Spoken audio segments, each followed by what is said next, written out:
Hello നമസ്കാരം, ജിജി മനോജ് വ്ളോഗിലേക്ക് എല്ലാവർക്കും സ്വാഗതം. അപ്പോൾ ഞാൻ ഉണ്ടാക്കുന്നതാണ് നാളത്തെ ഓണത്തിൻ്റെ ഉള്ളതാണ് ഇഞ്ചമ്പുളി. കണ്ടോ, നല്ല കറുത്ത് നല്ല ആയി വരുന്നേ ഉള്ളൂ. അപ്പം ഇതാണ് എൻ്റെ ഇഞ്ചമ്പുളി. ചിലവർ പുളിയിഞ്ചി എന്ന് പറയും, ഇഞ്ചമ്പുളി എന്ന് പറയും, പലതും പല പേരാണല്ലോ പറയുന്നത്.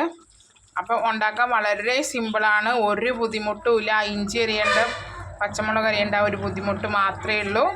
അപ്പോൾ ഇങ്ങനെ ആയില്ല, പരുവായി വരുന്നേ ഉള്ളൂ. അപ്പോൾ കുറേ നാളുകൾക്ക് ശേഷമാണ് വീഡിയോ ഇടുന്നത്. പെട്ടെന്ന് ഉണ്ടാക്കാൻ പറ്റുന്നൊരു റെസിപ്പിയാണ് കേട്ടോ ഇത്.